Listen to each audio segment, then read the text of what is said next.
So welcome back. We're going to do some more graphing on linear equations. Looking at this example, I have this equation y equals 3/2 x minus 2. We want to graph that. Again, we want to find three solutions to start with. What we're discovering, an easy solution to find is just picking x to be 0. So if I pick x to be 0, that's going to help me discover what y has to be to make this true. So if I substitute that in, I'm going to have y equals 3/2 times 0 minus 2. Well, 3/2 times 0 is going to be 0, and 0 minus 2, that's going to be a negative 2. So what we pick up on is, when x was 0, y is going to correspond to be a negative 2. That's going to be one of the solutions. Now, the next value for y, I could pick a 1 like we've been doing, but I really want to avoid fractions. So what I want to do is pick a number that can be divided by 2. I'm thinking, let's use a 2. So I'm going to choose x to be, this is my x column, my y column, so I'm going to pick x to be my 2. So I'm going to have y equals then 3/2 times 2 minus 2. We do know that 2 goes into 2 like one time. 3 times 1 is 3. So I'm going to have 3 minus 2, and 3 minus 2 is going to give me a 1. So if x is 2, y is going to equal 1. And staying with that theme, another number that I can divide by 2 would be probably 4.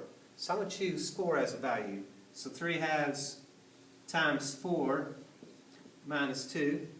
Again, 2 is going to go into 4 twice. 3 times 2 is 6. So that's 6 minus 2. 6 minus 2 would be 4. So I'm picking up on when x is 4, y was also 4. So that's going to be another solution. Again, you can probably see this pattern. Notice that I'm probably going to be picking multiples of 2 for my x's. They're increasing by 2. If you look at your y's, they are indeed increasing by the same value. They're increasing by 3. So these are increasing by 2. These are increasing by 3. So I can probably predict that my next value is probably going to be 6, 7. So if I pick 6 in there, you can probably see that 2 goes into 6 3 times. 3 times 3 would have been 9. 9 minus 2 would indeed give me 7. Okay? So I'm kind of doing a little extra. I really don't need to do that. All I was really asked to do is just find 3 solutions. So let's just plot these first 3. So 0, negative 2 was my first one. 2, 1. So 2, 1 is my next solution. And 4, 4. 1, 2, 3, 4. 1, 2, 3, 4. Okay. So hopefully those 3 points, let me find my straight edge here. So I should have those 3 points that line up. And that should be my graph. So I'm going to try to draw a line through those 3 points.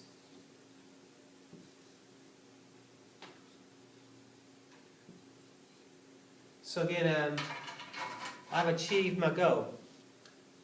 I found my 3 solutions, I put them in a table, I plotted my solutions, and then I graphed my line, and that achieves our objective. And again, remember the line represents all the ordered pairs that make this equation true. And that's going to be a theme, especially when we talk about real life application. So stay tuned, we'll do another one.